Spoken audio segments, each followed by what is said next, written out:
नमस्कार विद्यार्थी मित्रांनो, मी सीमा आपले सरस्वती गुरुकुल चॅनलवरती स्वागत करत आहे। आज आपण इयत्ता 7वी विषय विज्ञान यातील 9वा पाठ उष्णता या पाठाचा आज आपण स्वाध्याय बघणार आहोत। तर या पाठामध्ये आपण बऱ्याच गोष्टी शिकलेलो आहोत, जसं उष्णता हे ऊर्जेचे एक रूप आहे हे जाणून घेतलेलं आहे। त्याचबरोबर उष्णतेचे संक्रमण कशा प्रकारे होते, त्याचबरोबर उष्णतेचे सुवाहक पदार्थ कोणते आहेत किंवा गोष्टी कोणत्या आहेत, त्याचबरोबर उष्णतेचे दुर्वाहक कोणकोणते आहेत, या सर्व गोष्टींची माहिती आपण या पाठामध्ये व्यवस्थितरित्या घेतलेली आहे। तर आज आपण या व्हिडिओमध्ये बघणार आहोत या पाठाचा स्वाध्याय। परंतु त्यापूर्वी या पाठात काही महत्त्वाचे प्रश्न आलेले आहेत। त्या पाठातील एक ना एक प्रश्न आपण या व्हिडिओमध्ये घेतलेला आहे आणि त्याची उत्तरे देखील व्यवस्थित काळजीपूर्वक आणि पूर्ण अभ्यास करून मी या ठिकाणी दिलेली आहे, जे तुम्हाला कोणत्याच चॅनलवरती पाहायला मिळणार नाही। तर चला तर मग आता पाठात आलेले प्रश्न व त्यांची उत्तरे याला सुरुवात करूया। यामध्ये प्रश्न पहिला आहे, चित्रांमध्ये दिसणाऱ्या विविध घटनांमागील कारणे कोणती ते चित्रांखालील चौकटीत लिहा। तर या ठिकाणी आपल्याला काही चित्र दिलेले आहेत, त्या चित्रामध्ये काय घडत आहे किंवा काय दिलेलं आहे ते आपल्याला लिहायचं आहे। तर या चित्रामध्ये हे दूध उकळते आहे, कारण गॅसची शेगडी सुरू केल्याने दुधाच्या भांड्याला गॅसकडून उष्णता मिळते आणि त्यामुळे दूध तापते, ह्या गोष्टी दिसत आहे। दुसऱ्या चित्रात बघा, ताप आल्याने थंडी वाजते आणि अशा वेळी शरीरावर चादर घेतल्याने शरीराला चादरीतून उष्णता मिळते आणि शरीराचे थंडीपासून संरक्षण होते। त्या चित्रामध्ये काय दिलेलं आहे त्याचं निरीक्षण करायचं आणि ती गोष्ट खाली लिहायची आहे। आता या ठिकाणी ग्लास आहे, त्यामध्ये बर्फ आहे। तर काय दिलेलं आहे, ग्लासमधील बर्फामुळे आजूबाजूच्या हवेतील बाष्प थंड होऊन ग्लासाबाहेर पाणी जमा होते, म्हणून ग्लासच्या बाहेरील भागावर पाण्याचे थेंब दिसत आहेत। पुढच्या चित्रात बघा, काही लोक शेकोटी जवळ बसलेले दिसतात। मग या चित्राचं विश्लेषण आपल्याला कसं करता येईल, तिच्यातून म्हणजे शेकोटीतून निघणारा जाळ लोकांचे थंडीपासून संरक्षण करून त्यांना उष्णता देतो।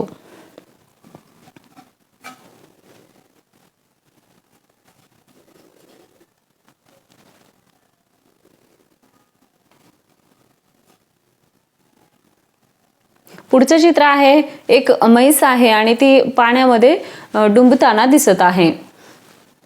तर या चित्राचं विश्लेषण कशा प्रकारे करता येईल ते बघूयात। म्हशीच्या काळ्या रंगामुळे प्रकाशाचे परिवर्तन होत नाही, त्यामुळे त्यांना उष्णतेचा त्रास अधिक होतो, म्हणून उन्हाच्या वेळी म्हशी पाण्यात डुंबत राहतात।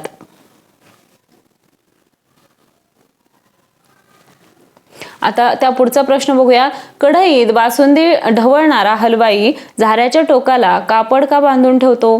तर हा प्रश्न आहे पृष्ठ क्रमांक 58 वरती। तर याचं उत्तर आहे, कारण झाऱ्याचे एक टोक उकळणाऱ्या दुधाच्या बासुंदीत असते, त्यामुळे हळूहळू झारा तापत जातो।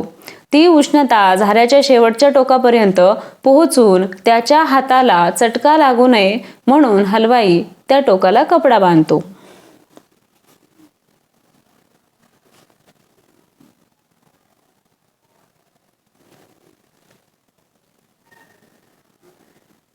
त्यानंतर पुढचा प्रश्न आहे, फुलपात्रातून गरम दूध पिताना आपण फुलपात्र रुमालात का धरतो? तर हा देखील प्रश्न क्रमांक 58 वरचा प्रश्न आहे। तर याचं उत्तर किंवा कारण बघूयात, कारण गरम दुधातील उष्णतेचे संक्रमण होऊन ते पेल्यापर्यंत पोहोचते आणि पेलं गरम होतो। हाताला चटका लागू नये म्हणून आपण फुलपात्र रुमालात धरतो।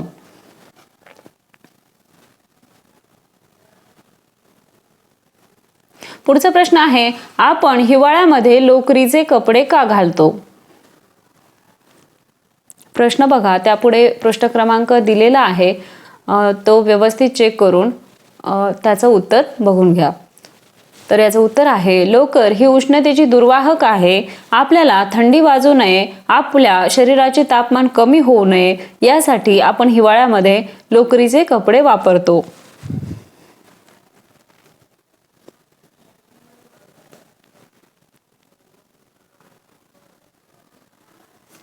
त्या पुढचा प्रश्न आहे, उन्हाळ्यात पांढरे तर हिवाळ्यात गडद किंवा काळ्या रंगाचे कपडे का वापरतात? तर याचं उत्तर आहे, पांढरे कपडे आपाती उष्णता प्रारणाचा बराचसा भाग परावर्तित करतात, त्यामुळे आपल्याला जास्त गरम वाटत नाही, म्हणून उन्हाळ्यात पांढरे कपडे आपण वापरतो। गडद काळ्या रंगाचे कपडे आपाती उष्णता प्रारणाचा बराचसा भाग शोषून घेतात. हिवाळ्यात असे कपडे घातल्याने आपल्याला उबदार वाटते.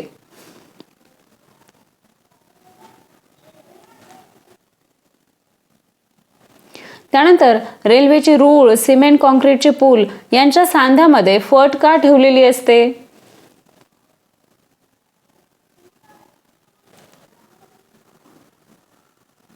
याचं उत्तर उष्णतेमुळे स्थायूंचे प्रसरण होते. रेल्वेच्या रुळांच्या सांध्यामध्ये फट न ठेवल्यास उन्हाळ्यात तापमान खूप वाढल्यावर दोन रूळ एकमेकांना चिकटून वाकडे होतील. त्यामुळे रेल्वे अपघातही घडून येतील. हे टाळण्यासाठी रुळांच्या सांध्यामध्ये योग्य प्रमाणात फट ठेवलेली असते. याच कारणासाठी सिमेंट कॉन्क्रीटच्या पुलाच्या सांध्यामध्ये योग्य प्रमाणात फट ठेवलेली असते. त्या पुढचा प्रश्न आहे, थर्मोवेअर म्हणजे काय? तर सुरुवातीला आपण थर्मोवेअरची रचना बघून घेऊया. थर्मोवेअरमध्ये एकात एक बसवलेली दोन भांडी असतात. बाहेरचे भांडे प्लास्टिकचे असते तर आतील भांडे चकचकीत धातूचे असते. दोन्ही भांड्यात हवा असते. आता थर्मोवेअरचे कार्य काय आहेत ते बघूयात. एक, बंदिस्त हवा ही उष्णतेची दुर्वाहक असते. त्यामुळे वहनाने आणि अभिसरणाने भांड्यातील उष्णता बराच काळ फारशी बाहेर जात नाही. 2, भांड्याच्या आतील पृष्ठभाग चकचकीत असल्याने प्रारण रूपाने उष्णतेचे उत्सर्जन होत नाही. तर 3, प्लास्टिकच्या झाकणामुळे उष्णतेचे संक्रमणही फारसे होत नाही. म्हणून थर्मोवेअरमध्ये गरम पदार्थ दीर्घकाळ गरम राहतात आणि थंड पदार्थ देखील बराच काळ थंड राहतात.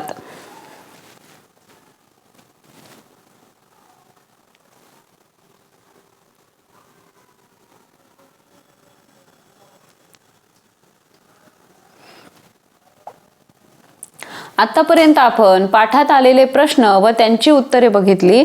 आता आपण स्वाध्यायाला सुरुवात करूयात.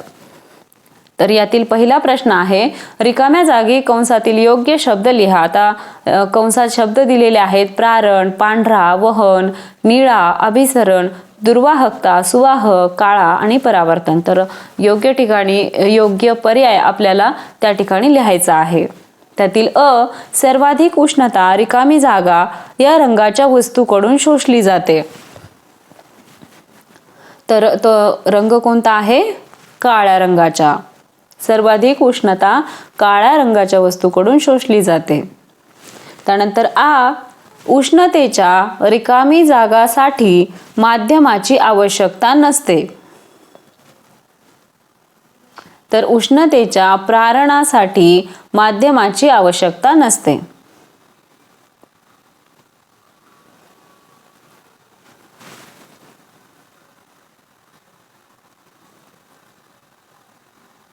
ई, उष्णतेचे वहन रिकामी जागा पदार्थांमधून होते. तर रिकामी जागी शब्द कोणता येईल? सुवाहक. उष्णतेचे वहन सुवाहक पदार्थांमधून होते.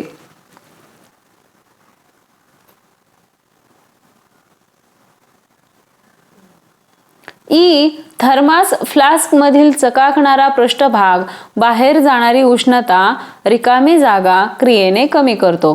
तर शब्द रिकाम्या जागी कोणता येईल? परावर्तन. थर्मास फ्लास्क मधील चकाकणारा पृष्ठभाग बाहेर जाणारी उष्णता परावर्तन क्रियेने कमी करतो. त्यानंतर उ, अन्न शिजवण्याची भांडी रिकामी जागा गुणधर्मामुळे धातूची बनलेली असतात. तर रिकाम्या जागी शब्द कोणता येईल? सुवाहक. अन्न शिजवण्याची भांडी सुवाहक गुणधर्मामुळे धातूची बनवलेली असतात.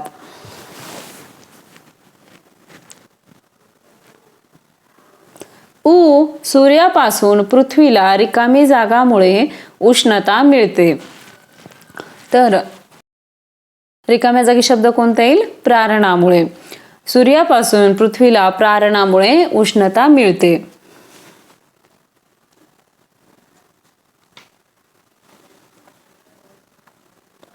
प्रश्न दुसरा, कोण उष्णता शोषून घेईल? आता या ठिकाणी काही पदार्थांची नावे दिलेली आहेत. स्टीलचा चमचा, लाकडी पोळपाट, काचेचे भांडे, तवा, काच, लाकडी चमचा, प्लास्टिकची प्लेट, माती, पाणी आणि मेण. तर याचं उत्तर बघूयात. दिलेल्या वस्तूंपैकी प्रत्येक वस्तू काही प्रमाणात उष्णता शोषून घेईल. धातूच्या वस्तू, स्टीलचा चमचा, तवा जास्त प्रमाणात उष्णता शोषून घेईल, तर इतर वस्तू कमी प्रमाणात उष्णता शोषून घेईल. लाकडी पोळपाट, लाकडी चमचा व प्लास्टिकची प्लेट फार कमी प्रमाणात उष्णता शोषून घेईल आणि मेण लवकरच वितळेल. मेणाला उष्णता दिली असता किंवा त्याला गरम जागेवरती ठेवला असता तो वितळून जाईल.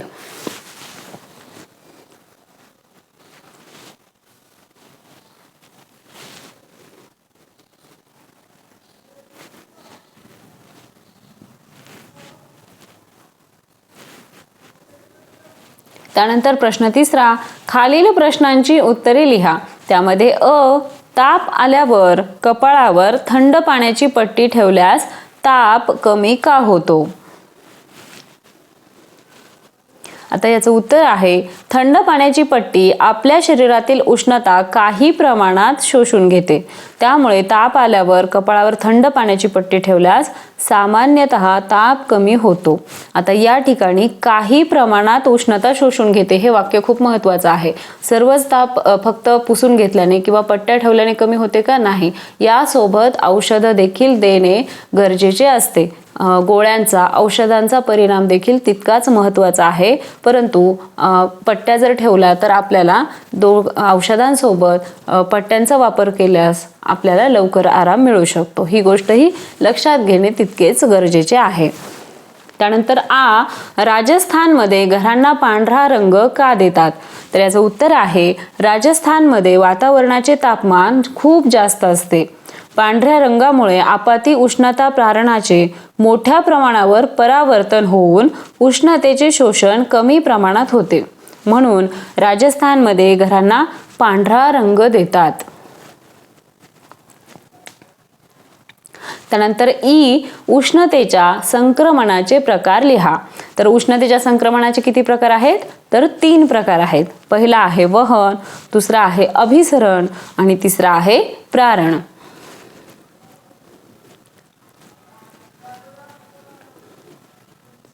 त्यानंतर खारे वारे व मतलई वारे उष्णता संक्रमणाच्या कोणत्या प्रकारावर आधारलेले आहेत ते स्पष्ट करा.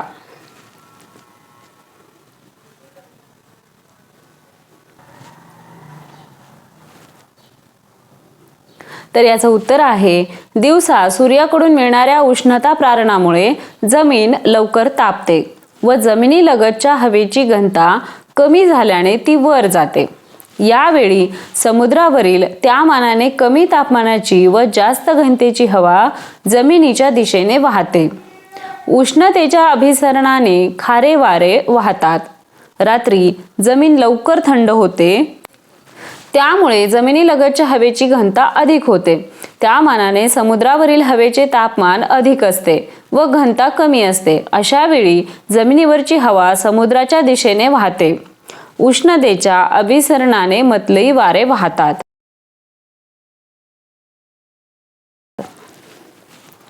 पुढचा प्रश्न आहे, अंटार्क्टिका खंडातील पेंग्विन पक्ष्यांचा रंग वरून काळा का असतो? आपल्याला पेंग्विन पक्षी माहीतच असतील. त्याला वकिलाच्या ड्रेसची उपमा दिलेली असते. वकिलांचा ड्रेस आतून पांढरा शर्ट आणि बाहेरून काळा कोट असतो. त्याप्रमाणेच त्यांचा देखील असता. पुढच्या साईडला पेंग्विनचा पांढरा रंग असतो पोटावरती आणि मागच्या साईडला काळा रंग असतो. तर तशी वकिलाची उपमा त्यांना दिलेली असते. त्यावरून हा पाठीमागचा काळा रंग का असतो हे सांगायचं आहे. तर याचं उत्तर आहे, अंटार्क्टिका खंडात वातावरणाचे तापमान कमी असते. काळ्या रंगाच्या पदार्थावर किंवा वस्तूवर पडणाऱ्या उष्णता प्रारणाचे मोठ्या प्रमाणावर शोषण होते. पेंग्विन पक्ष्यांचा रंग वरून काळा असल्याने उष्णतेचे मोठ्या प्रमाणावर शोषण होऊन त्यांना त्यांच्या शरीराचे तापमान कायम राखण्यास त्याची मोठी मदत होते.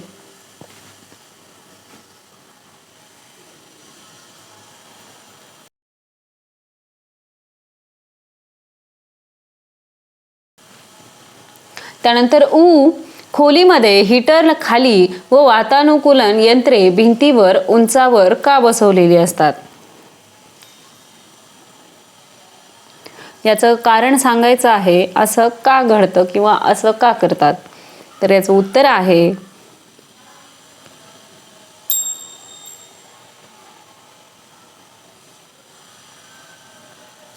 उष्णतेच्या अभिसरणात जमिनीलगतची किंवा तळालगतची हवा गरम झाल्याने तिची घनता कमी होऊन ती वर जाते व वरची कमी तापमानाची व जास्त घनतेची हवा खाली येते. त्यामुळे अभिसरण प्रवाह तयार होतात. म्हणून खोलीमध्ये हीटर खाली व वातानुकूलन यंत्रे भिंतीवर उंचावर बसवलेली असतात. प्रश्न 4, शास्त्रीय कारणे लिहा. त्यामध्ये साध्या काचेच्या बाटलीत उकळते पाणी टाकल्यास ती तडकते, पण बोरोसिलने बनलेल्या काचेच्या बाटलीत उकळते पाणी टाकल्यास ती तडकत नाही. तर असे का घडते, त्यामागचं कारण आपल्याला सांगायचं आहे. तर याचं उत्तर आहे साध्या काचेच्या बाटलीत उकळते पाणी टाकल्यास उष्णतेचे वहन वेगाने न झाल्याने बाटलीच्या ज्या भागावर पाणी पडते तेथील काचेचे लगेच प्रसरण होते, परंतु त्या शेजारील भागाचे त्या मानाने फार कमी प्रसरण झाल्याने बाटली तडकते.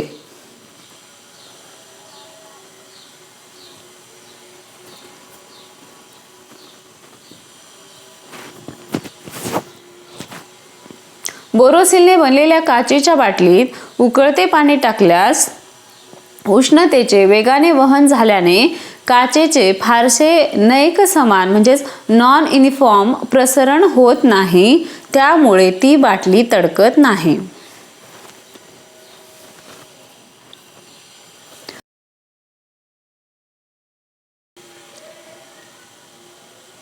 त्यानंतर उन्हाळ्यात लोंबकळणाऱ्या टेलिफोनच्या तारा हिवाळ्यात समांतर झालेल्या दिसतात.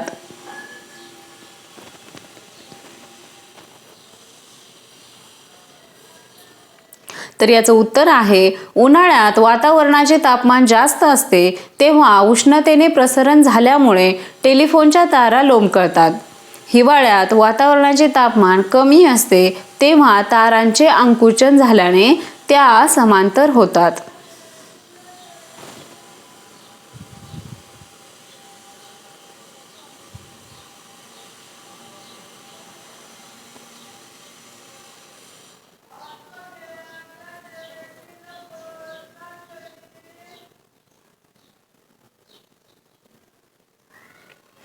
त्यानंतर हिवाळ्यात गवतावर दवबिंदू जमा होतात.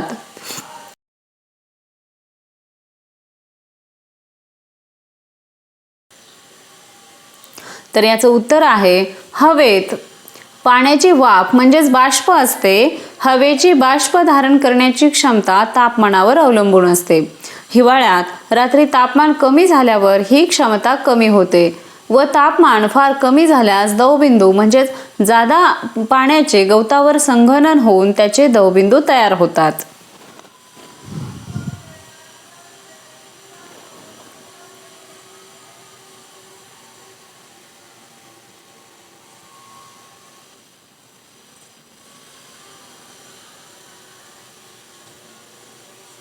त्यानंतर हिवाळ्यात रात्री आपल्या हाताला लोखंडाचा खांब लाकडी दांड्यापेक्षा थंड लागतो.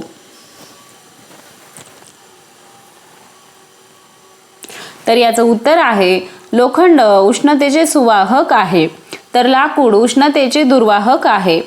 हिवाळ्यात रात्री वातावरणाचे तापमान आपल्या शरीराच्या तापमानापेक्षा बरेच कमी असते. अशा वेळी लोखंडाच्या खांबाला आपण हात लावल्यास उष्णतेचे वहन सहजपणे आपल्या हाताकडून लोखंडाच्या खांबाकडे होते. त्यामुळे आपल्या हाताला तो खांब थंड लागतो. मात्र लाकडी दांड्याला हात लावल्यास त्या प्रमाणात उष्णतेचे वहन न झाल्याने तो लोखंडी खांबासारखा थंड लागत नाही.